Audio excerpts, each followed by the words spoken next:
Complete Hypnotism, Mesmerism, Mind Reading and Spiritualism. How to Hypnotize, being an exhaustive and practical system of method, application and use.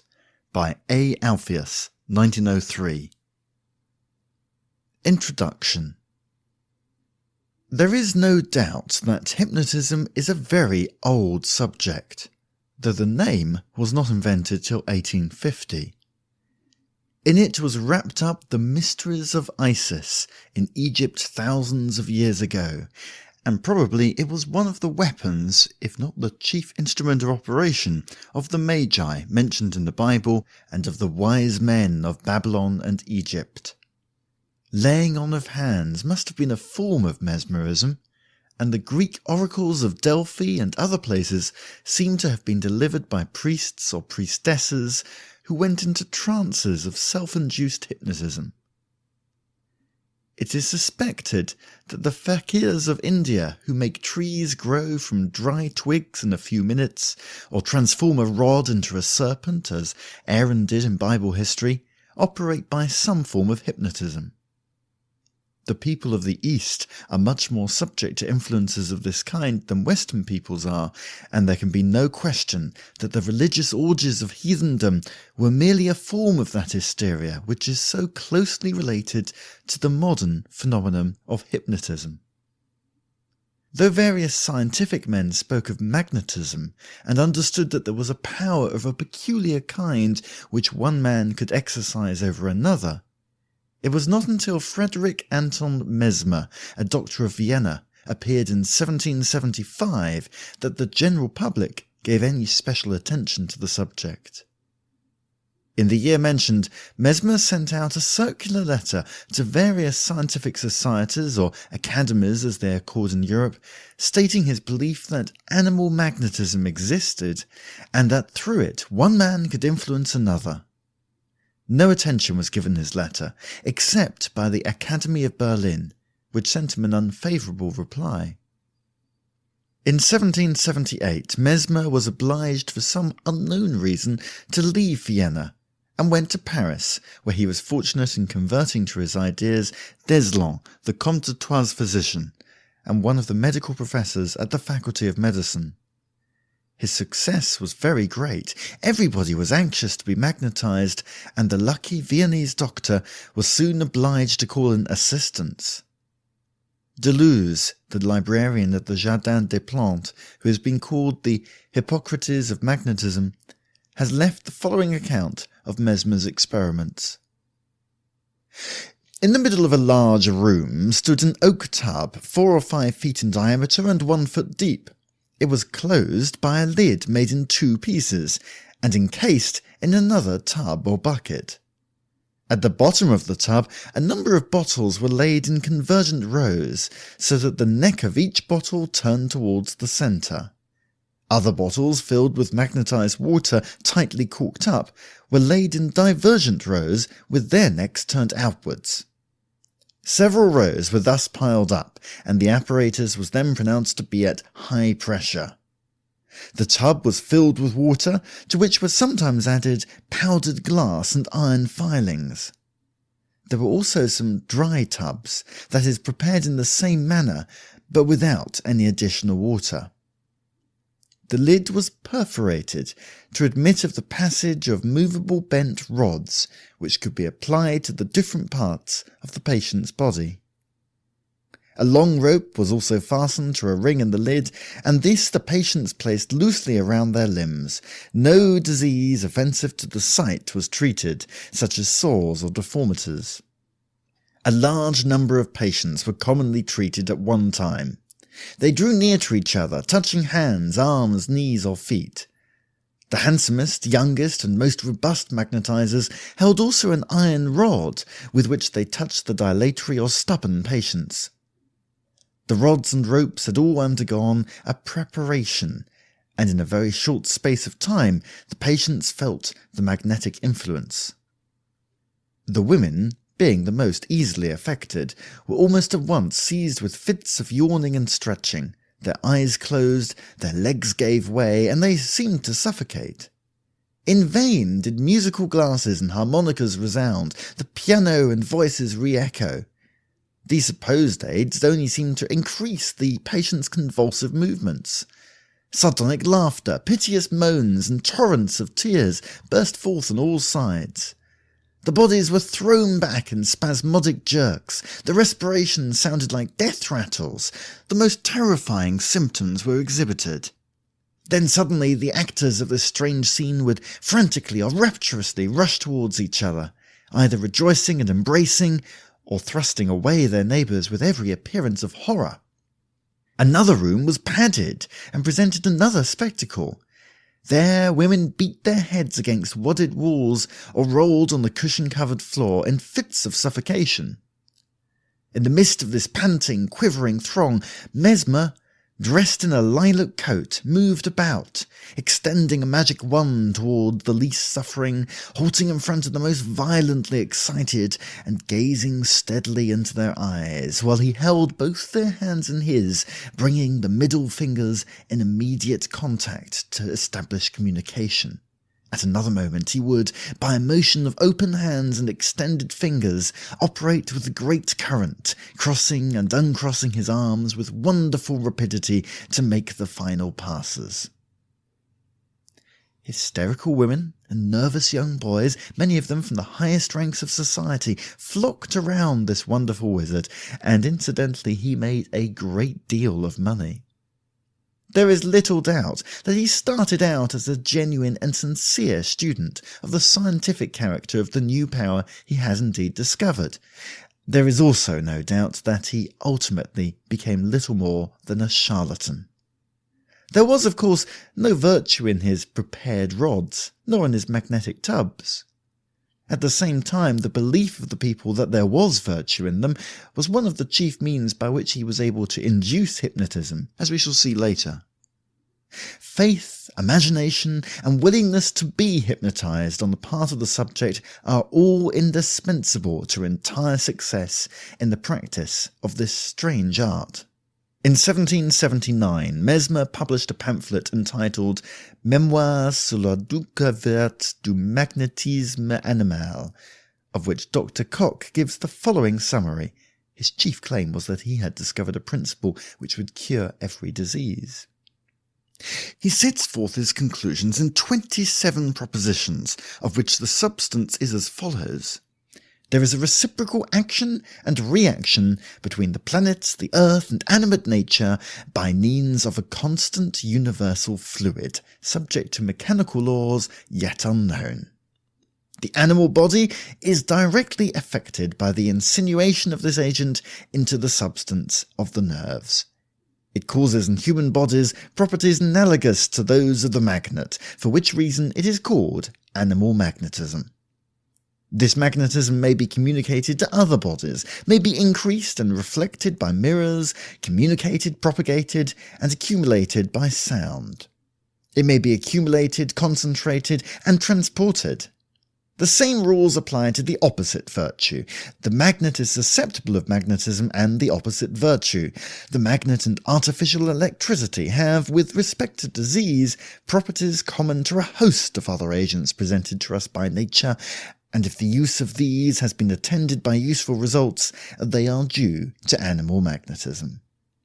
By the aid of magnetism, then, the physician enlightened as to the use of medicine may render its action more perfect, and can provoke and direct salutary crises so as to have them completely under his control. The Faculty of Medicine investigated Mesmer's claims, but reported unfavourably, and threatened Deslon with expulsion from the society unless he gave Mesmer up.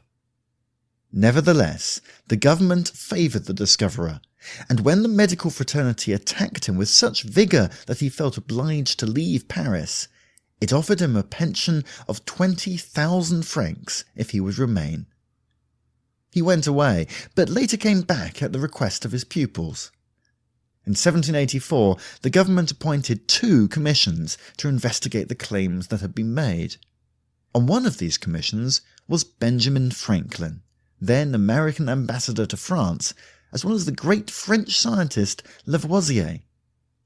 The other was drawn from the Royal Academy of Medicine and included Laurent de Jussieu, the only man who declared in favour of Mesmer.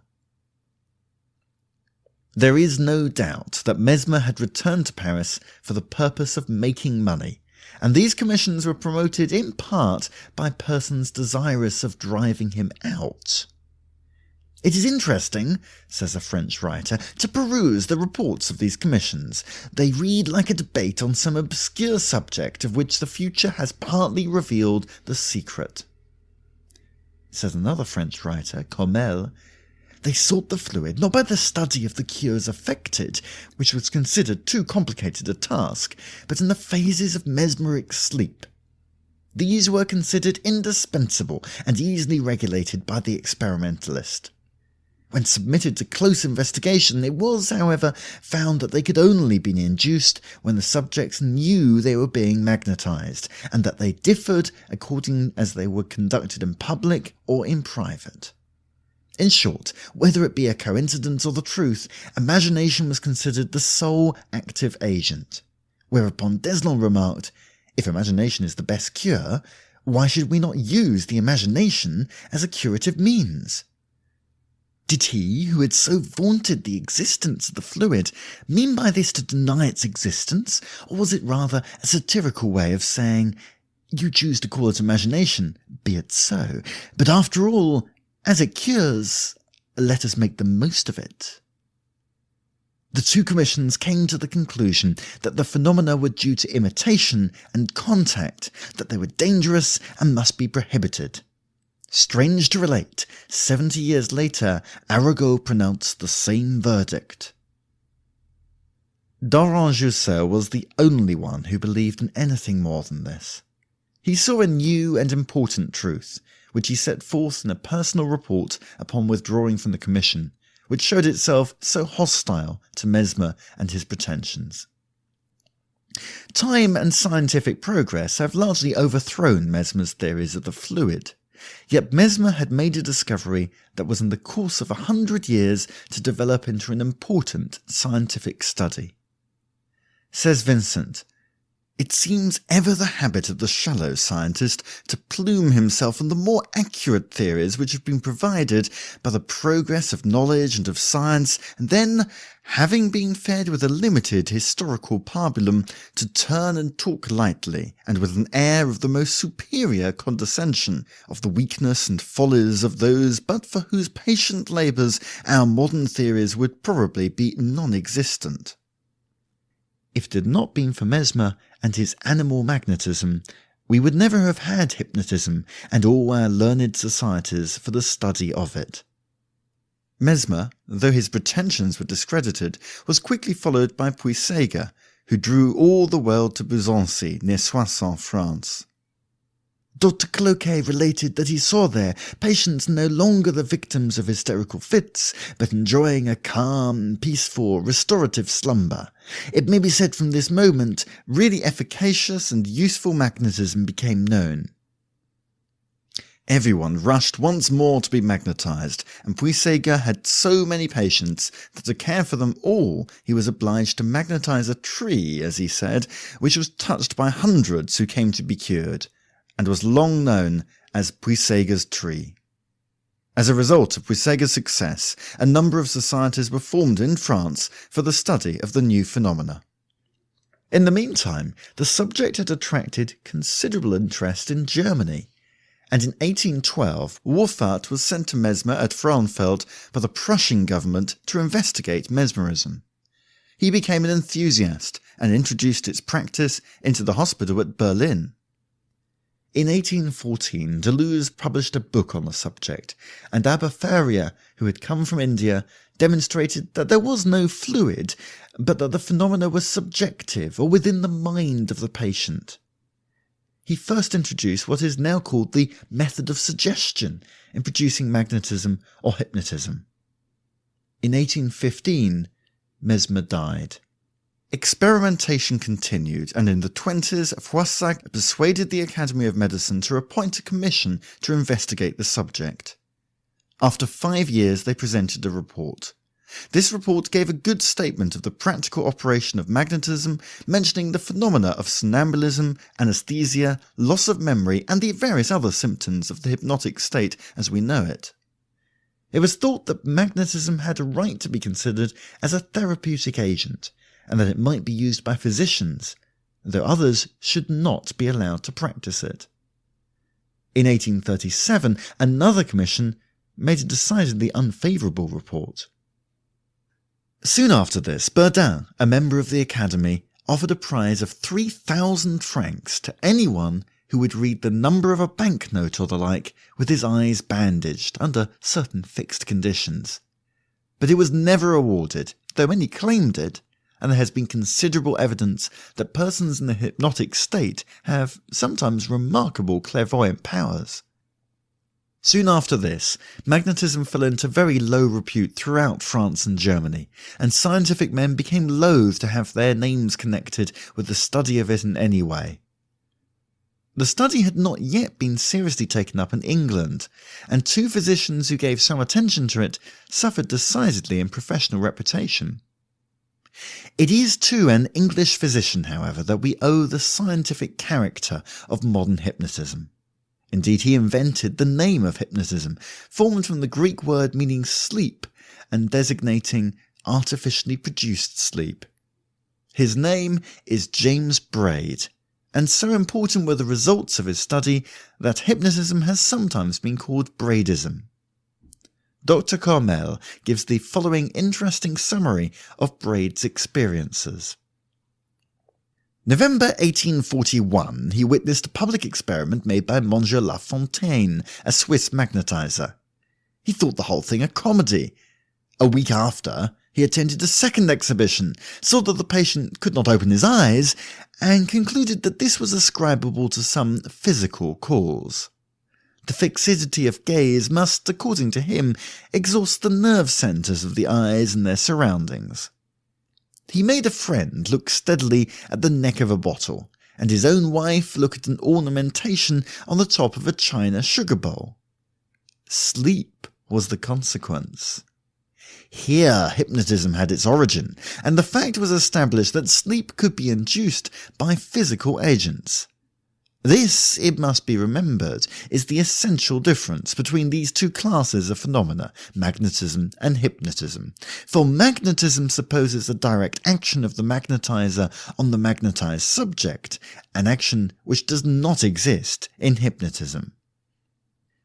It may be stated that most English and American operators fail to see any distinction between magnetism and hypnotism, and suppose that the effect of passes, etc., as used by Mesmer, is in its way as much physical as the method of producing hypnotism by concentrating the gaze of the subject on a bright object or the like.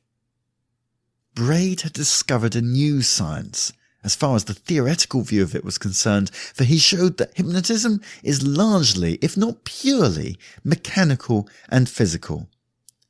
He noted that during one phase of hypnotism, known as catalepsy, the arms, limbs, etc. might be placed in any position and would remain there. He also noticed that a puff of breath would usually awaken a subject, and that by talking to a subject and telling him to do this or do that, even after he wakes from the sleep, he can be made to do those things. Braid thought he might affect a certain part of the brain during hypnotic sleep, and if he could find the seat of the thieving disposition or the like, he could cure the patient of desire to commit crime, simply by suggestion or command. Braid's conclusions were, in brief, that there was no fluid or other exterior agent, but that hypnotism was due to a physiological condition of the nerves. It was his belief that hypnotic sleep was brought about by fatigue of the eyelids, or by other influences wholly within the subject. In this he was supported by Carpenter, the great physiologist, but neither Braid nor Carpenter could get the medical organizations to give the matter any attention, even to investigate it. In 1848, an American named Grimes succeeded in obtaining all the phenomena of hypnotism and created a school of writers who made use of the word electrobiology. In 1850, Braid's ideas were introduced into France, and Dr. Azam of Bordeaux published an account of them in the Archives de Médecins. From this time on, the subject was widely studied by scientific men in France and Germany, and it was more slowly taken up in England. It may be stated here that the French and other Latin races are much more easily hypnotized than the northern races, Americans perhaps being least subject to the hypnotic influence, and next to them the English. On the other hand, the Orientals are influenced to a degree we can hardly comprehend. End of section 1. Recording by Stuart Bell, Cambridge, UK.